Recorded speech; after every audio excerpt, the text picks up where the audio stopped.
Tangkap ikan guna bubu, hujan lebat usah direda.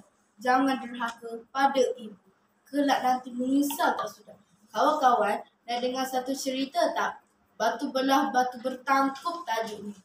Pada zaman dahulu kala, ada sepasang suami isteri yang bernama Pak Melur dan Mak Tanjung yang bekerja sebagai petani di sebuah kampung. Mereka mempunyai 2 orang anak iaitu Melur dan Began. Pada suatu hari, Pak Melur jatuh sakit dan meninggal dunia.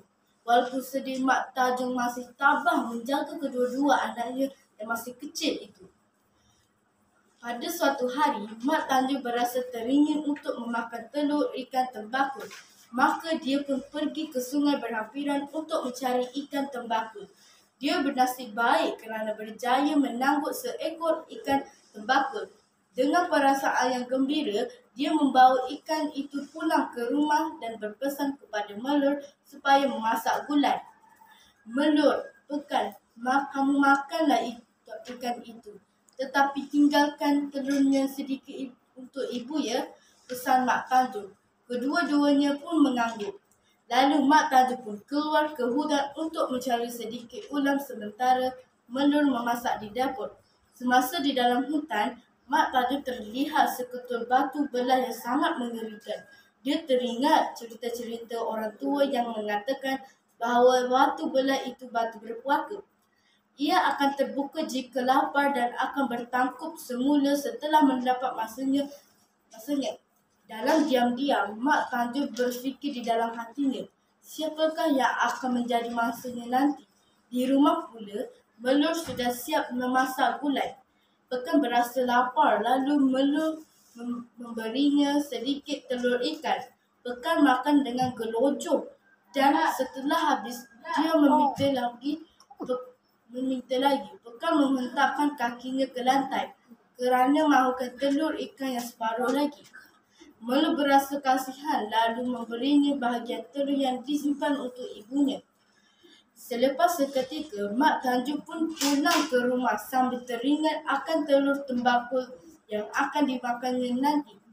Namun apabila ditanya tentang telur ikan tembakau itu, Melur mengatakan bahawa Began telah memakan semuanya. Mak Tanjung yang berasa terkiran itu berkata sambil menangis terdesak-desak, "Sampainya hati kamu berdua." Mak Tanjung yang merajuk dan makan hati itu terus melarikan diri dan masuk ke dalam hutan. Melur dapatkan mengejar ibu mereka sambil meraung-raung, "Ibu, janganlah pergi. Kasihanilah kami berdua." Si ibu itu tidak mahu mendengarkan kata-kata anaknya dan terus berlari sehingga tiba di hadapan batu belah yang sedang membukanya mulutnya yang luas. Dengan sedihnya, Mak Tanjung berkata, "Batu belah, batu bertakun, makanlah aku. Anak-anak aku tidak sayangkan aku lagi. Makanlah aku." Mak Tanjung pun melompat masuk ke dalamnya. Dengan cepatnya, ia bertangkup kembali dengan meninggalkan kesan darah di tepi mulutnya. Apabila Melur dan Began tiba di situ, ibu mereka sudah tiada lagi. Mereka meraung-raung dan menangis lalu tertidur di situ.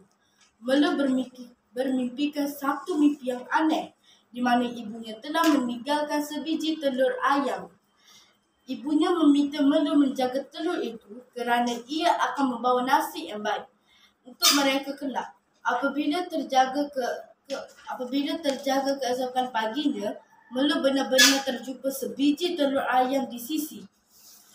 Hadiri sekalian, daripada kisah batu belah batu bertangkup yang telah saya ceritakan tadi, pengajaran yang boleh kita perolehi berdasarkan cerita ini ialah pertama, sebagai anak kita hendaklah menghormati ibu bapa kerana merekalah yang telah melahirkan kita dan mendidikkan kita sejak kecil dari lagi dan menunjukkan rasa kasih sayang dan antara adik-beradik. Selain itu, kita hendaklah meminta izin dan kebenaran terlebih dahulu sebelum mengambil hak orang lain. Sekian sahaja daripada saya. Sekian, terima kasih.